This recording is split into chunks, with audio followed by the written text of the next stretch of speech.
This is Daily Blast Live. We're talking about what you're talking about. You all ready for this? This is a sham. No. Y'all, just stop. Get real. Welcome to DBL. Hello, everyone. Sam Shocker is here. Yes. Good to see you. Thank you, clap. Tori. Thank I like you. your bow, your pussy bow. Thank you so Beautiful. much. Thank you so much. Everyone here looks great. Just Thank wanted you. to let everyone know. Hello, America. All right, welcome to DBL. Former President Trump, let's get right into it, made an appearance yesterday at a high-stakes appeals court hearing, and a 3-judge panel heard arguments from Trump's legal team. Now, this is their claim, that he is immune from criminal prosecution for the actions he took while president. At one point, one of the judges asked Trump's lawyer, okay, what if a president ordered the assassination of a political rival? Would he or she still be immune from criminal prosecution? Trump's lawyer argued, quote, he would be unless he's impeached by both the House and Senate. All the judges, the 3 of them, seemed a bit skeptical after court. Trump did say that he was being prosecuted for political reasons and that there would be bedlam in this country as a result.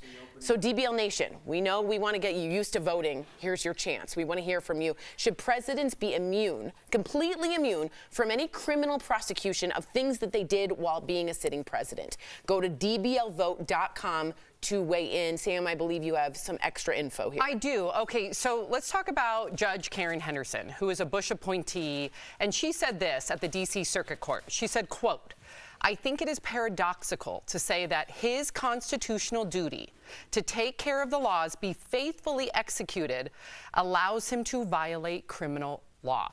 So again, let's simplify this. It sounds very confusing. Very convoluted. I Right? don't care. 2 minutes been in English? I know. Sounds like a lot of jargon. It does. Well, it is, yeah. Let's break it down. Go We ahead. can all find our moral compass. No one is above the law, especially the president, especially here in America, where that separates us from an authoritarian dictatorship. So I don't care if it's Trump or Biden or Obama or Bush after they leave presidency.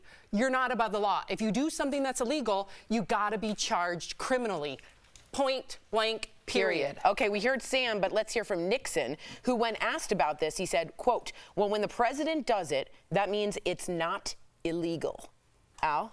Yeah, well, you know, he then famously resigned and had to be pardoned by the incoming president. So it seemed like he was worried about some kind of illegality. He did resign for some reason. Yes. So, you know, I think obviously this is about, for as much as we're worried about jargon and words like paradoxically, this is about Trump. Do you like Trump? Do you want him in charge? Then you'll say he should be allowed to do this. If you don't like Trump, you'll say that he shouldn't. But I think what people are forgetting, because we all kind of tend to center ourselves in every argument, is we're going to be gone at some point, and our kids are going to be around.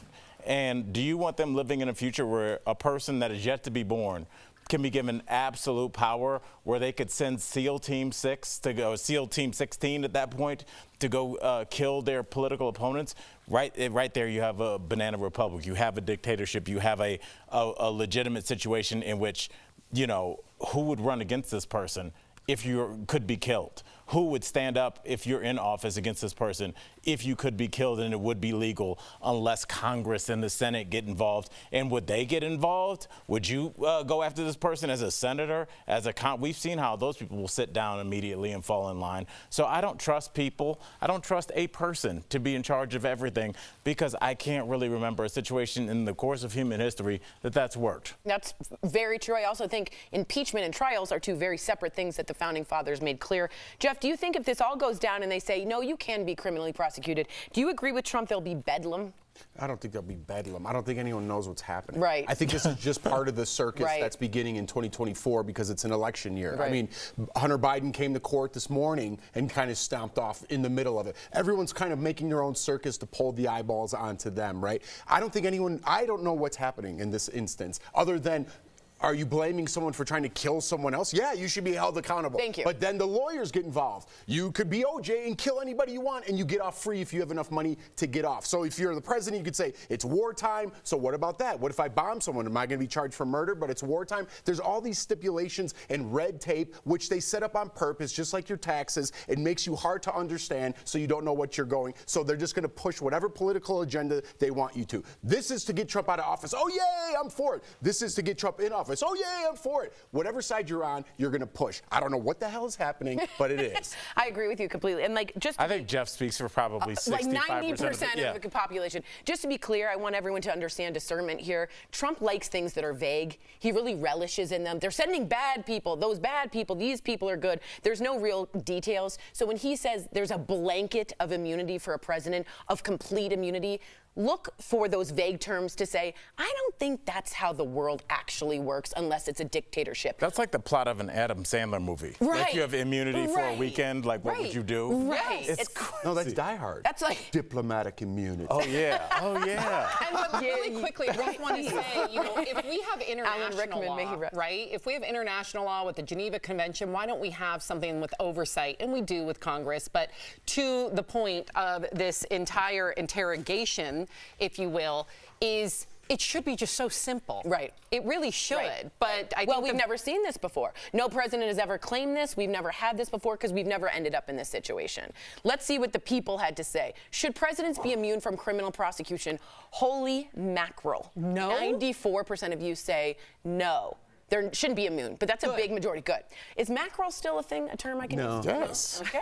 It's fish. It's delicious. It's a fish, It's a right? salty fish. Is I it always a get when I white get- fish? I believe It's so, more yes. of a bait. Is it flaky? Oh, it's like chum? Yeah, you could eat it, but it's more bait. Oh, Yeah. okay. You catch All the right. bigger fish. Thank you so much. Mackerel, when you go to sushi, is called saba. Oh, thank you so much, Al. We're less than a week away. Raccoon is called polenta. As long as you make it a nice name, you're like, yeah, that's nice. We are polenta. We remember unagi, salmon skin roll. We are less than a week away from the Iowa caucuses, and tonight Nikki Haley and Ron DeSantis are set to duke it out on CNN in a make it or break it debate ahead of next week's vote. But meantime, Trump has some counter-programming planned. He's appearing on Fox News for a town hall. Straight up, people. Which program will get more people to watch? I'm actually conflicted because everyone would assume you say Trump right away. But those two, on their last high-stakes moment, DeSantis went to all 99 counties in Iowa. He went and met with the governor. He got his approval. If DeSantis doesn't make it in Iowa, he can't make it anywhere. If you can't make it here, you can't make it anywhere. So I think more people will tune in to see that debacle than Trump. What do you guys think? Absolutely not. You It'll disagree? be Trump. I think you can talk yourself into Nikki Haley and Ron DeSantis all you want, and it makes sense. That's a great argument. Like it's a high-stakes thing? But yeah, Trump gives the sound bites. Trump fires up the people, and like I said, we can talk all day about words like paradoxal and legal jargon and who's right. Trump makes people feel things, whether you hate him or you love him, and that's really the feeling that people are addicted to, being around him and watching him. It's just people feel things. When DeSantis talks, people are like, that makes sense, I guess, but they don't feel anything. It's robotic. When Trump says something, they either feel love or hate. There's nothing in the middle, and people tend to gravitate towards that. And just to be clear, the Iowa governor is a female. I wanted to correct that as well. I also wanted to get your take on this, Sam. Judge Judy, who you work for how many years? About 7 years. 7 years, has endorsed Nikki Haley, saying, I truly think she can restore America and believe she is the future of this great nation. Talk to me about this. Listen, I can only share my own experience with Judge Judy. She was an incredible boss. She's hardworking. I learned a lot from her, and she treated everybody with respect, from the PAs, which I was at the time, all the way up to the executive producer, Randy Douthit. And she also knew how to throw down a good party. At the end of the year, we would do karaoke. She would sing Baby Got Back, believe it or not. And she was always gracious and offered her mentorship. So listen, let her, she's a very intelligent woman. Right. If she thinks Nikki Haley is the best person for our country, who am I to tell Judge Judy that I don't agree with her? Absolutely. As a human being, great person. There you go. I didn't hear anything after Baby Got Back. I'm picturing Judge Judy doing that for Baby karaoke. got That's a great back. memory to have stored. Was everyone surprised? Yes, because when she does come to work, even though that she's polite and gracious, she is on. Okay. You don't mess around. Got it. So She let loose, huh? Are She you, lets loose at the appropriate surprised times. that she picked Nikki Haley? I think Nikki Haley for her is a safe bet. I don't think that she likes divisiveness, you know, and I don't think that she's happy with Biden. We've heard some quotes from her in the past. So I think it makes sense for her to endorse Nikki Haley. Do you think we'll ever get back in the United States of just having your own opinion to who to vote for and not being judged for it? No. Like if it works for you, or if it works for Judge Judy, it works for you, that you're not socially prosecuted for who you want to vote for in your own life because of how you grew up and what you stand for? Because you're not on the other team's team? Can I respond? Yeah. I think when the candidates get more moderate and realistic as actual politicians, then there will be less of divisiveness. But when it's all a circus, I can understand why. Yeah, but when I grew up, my parents taught me you don't ask people who you vote for, who they voted for. That's their own belief or what they do. But politics wasn't a circus show when your parents were. I think they are always a circus show. I just think society has changed. Interesting. I disagree. Coming up on DBL, our interview with Howie Mandel. He's telling us about the new twist on the latest season of America's Got Talent. And Lisa Rinna is talking about defying the expectation to age gracefully, how she says she's doing it her way.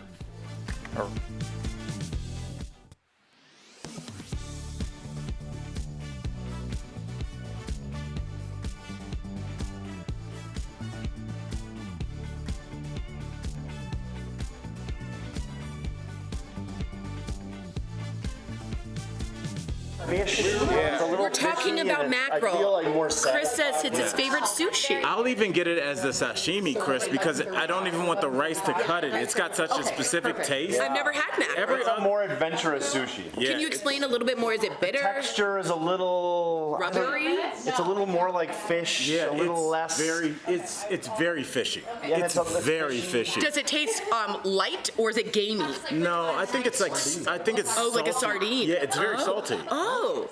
Some people love sardines too. Yeah. Like raw sardines. Old school. I think Jeff likes satisfied eating things like that. Yeah, you like fermented smoked oysters and weird stuff. Well, it's like almost like when you get the smoked salmon, you know, where you just get it just flat in the pack and it just comes like. Oh, that's my father eats that. Right. Juicy lox like that. Yeah, right? lox. Yeah, lox. It's a very like startling food, but it at least kind of engages your palate a little bit. Right. Whereas I think a lot of sushi, if you're eating a California roll or that's what I get. a tuna roll and a spicy tuna roll, can you be like, wow, there's a huge difference? There's very few things that you can get that you actually notice it, and I think that's why people are on one side of the fence or the other, where they're like, yeah, I'll have a California roll, sure. But they're not going to go sashimi. Right. I wanted to recommend, by the way, Jiro Dreams of Sushi, which is my #1 favorite documentary of all time. Hero. No, I think it's Jiro. It's Hero. No, I don't think so. It is Hero. I don't think so. It's Jiro.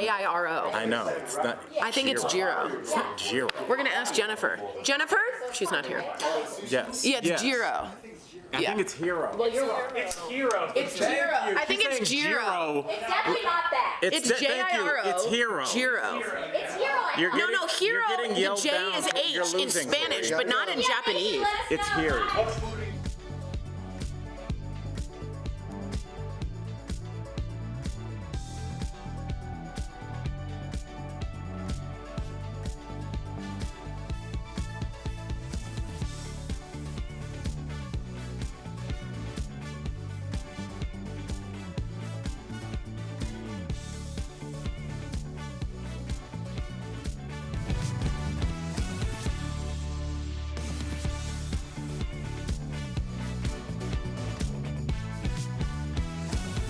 Nice. Welcome back to DBL. Lisa Rinna, we're going to switch subjects here, is dishing about her sex life and aging in the new issue of Cosmo. I didn't even know Cosmo was still there. Lisa, who turned 60 over the summer, posed in this see-through, bejeweled bodysuit for the magazine's Sex After 60 issue.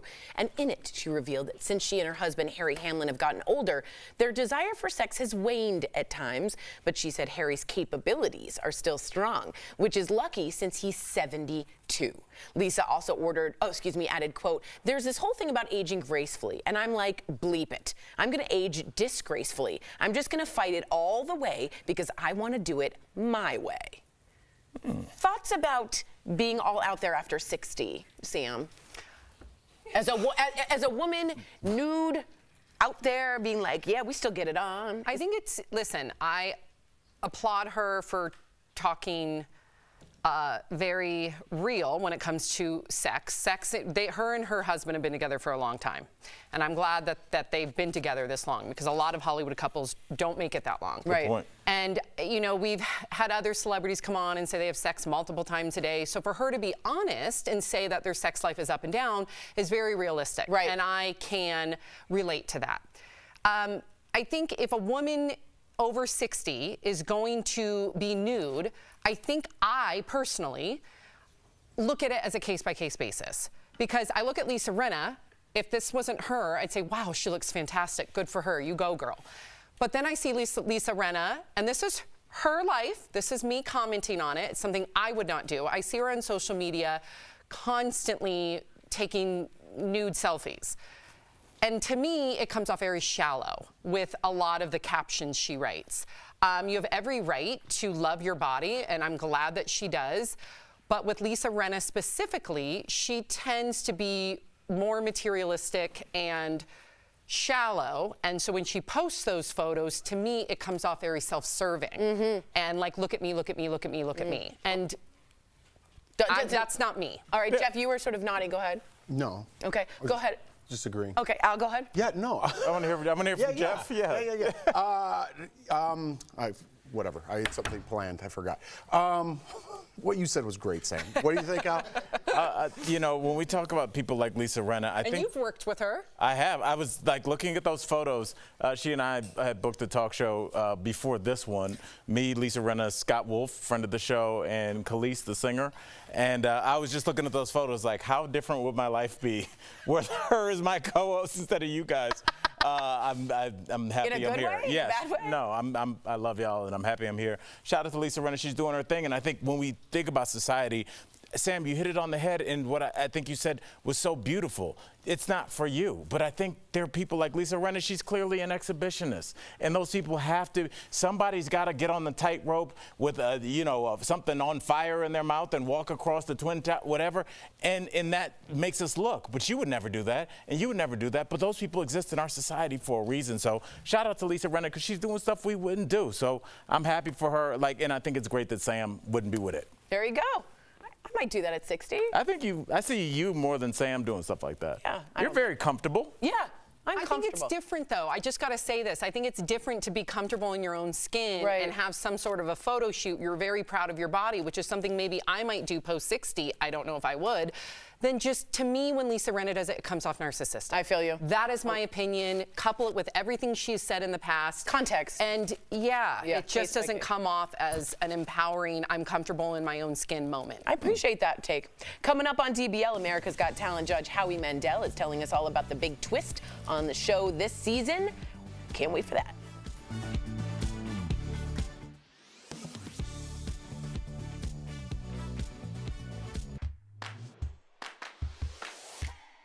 Walking outside to a car covered in ice or snow usually means putting on some gloves, pulling out your trusty ice scraper, and taking time to clear the mess, so you don't put other cars at risk, like this guy. Many people have shared at-home tricks they use to clear snow or ice from their car faster on social media. Using these sources, here are 3 things we verified you should not use to de-ice your car.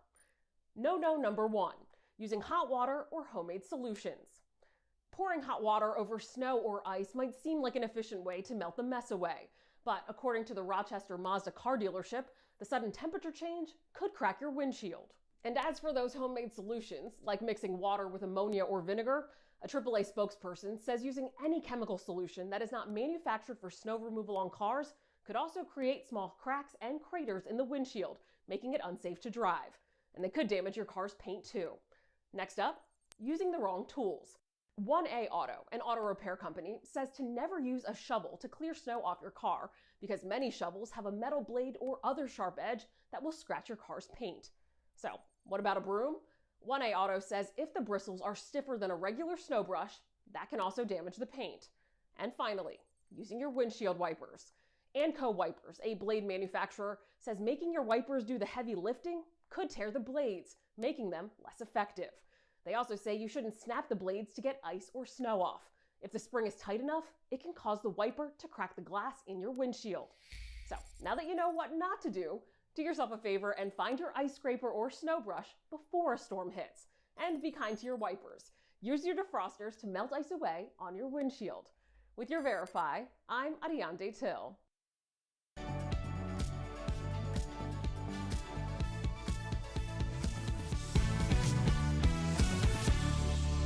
There's 2 competitions going on. One between the acts and one between the judges. Who will mentor our ultimate champion?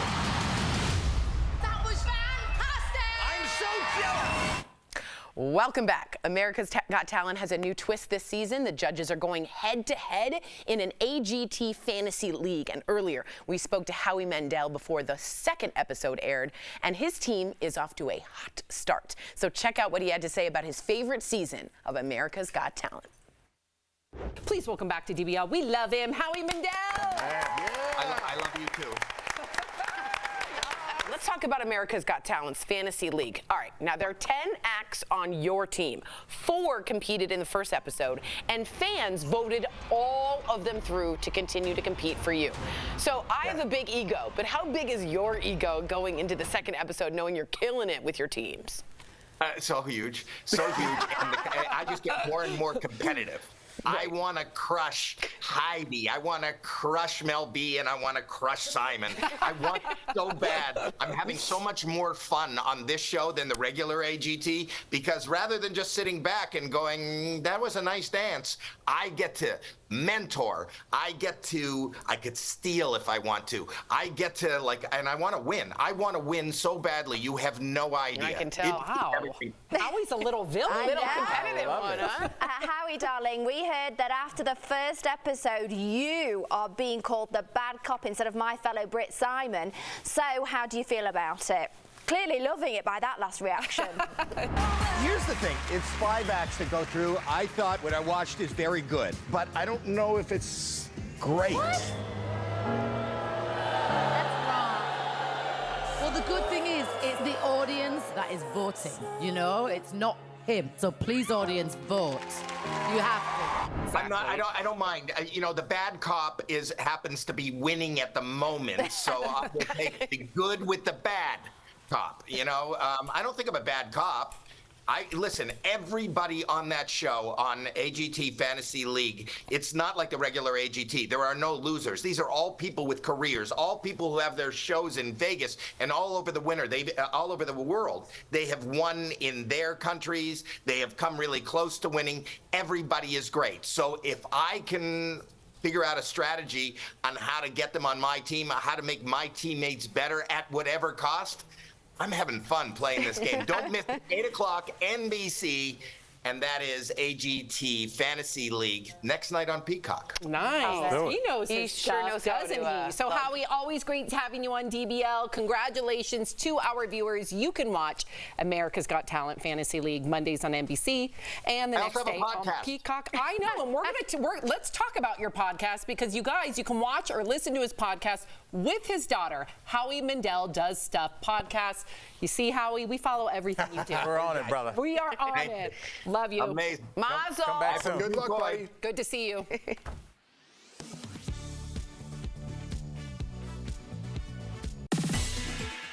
For a lot of people right now, renting just makes sense. Let's connect the dots. For years, people thought of renting as almost throwing away money because you got no real return on your investment. Experts now say buying a home has far more dead costs. Things like the thousands you pay a real estate agent and the interest you pay on bank loans all add up. And the housing market isn't that strong. Folks trying to sell their home are now turning to renting to make money. And rental prices here in Charlotte are going down. All those apartments you see going up all over the city are a renter's best friend, because supply is finally starting to catch up with demand.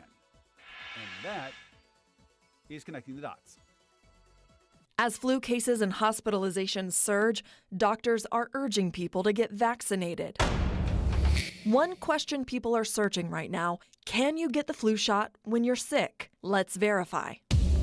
Our sources are the Centers for Disease Control and Prevention, the Cleveland Clinic Journal of Medicine, and Dr. Jane Morgan, Executive Director of Health and Community Education at Piedmont Healthcare.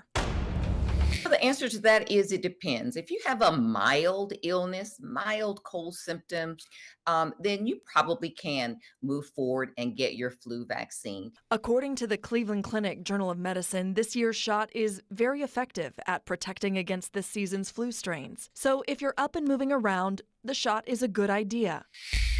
But if you have more severe symptoms, Dr. Morgan says it's best to wait for your body to heal. If you have a fever, if you have severe aches and pains, if you feel as if you have some degree of misery, then you probably should not move forward with getting the flu vaccine. The CDC agrees people who are moderately or severely ill should usually wait until they recover before getting a flu shot. We have to remember that if you're fighting a current illness, it decreases the ability of your immunity. So we can verify, yes, if your symptoms are mild, it's okay to go ahead and get the shot. But if you feel miserable, doctors say wait until your body recovers to get the vaccine. With your Verify, I'm Christy Diaz.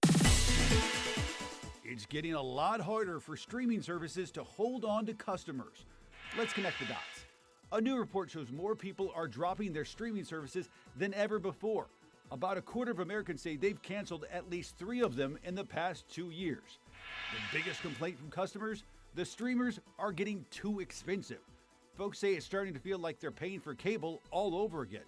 So streaming services are trying different ways to stop people from leaving. Some streaming services like Amazon offering cheaper ad-supported tiers, while others are offering bundles. Ultimately, most of the major movie and TV makers have sunk a lot of money into streaming, so don't expect things to get any cheaper anytime soon. And that is Connecting the Dots.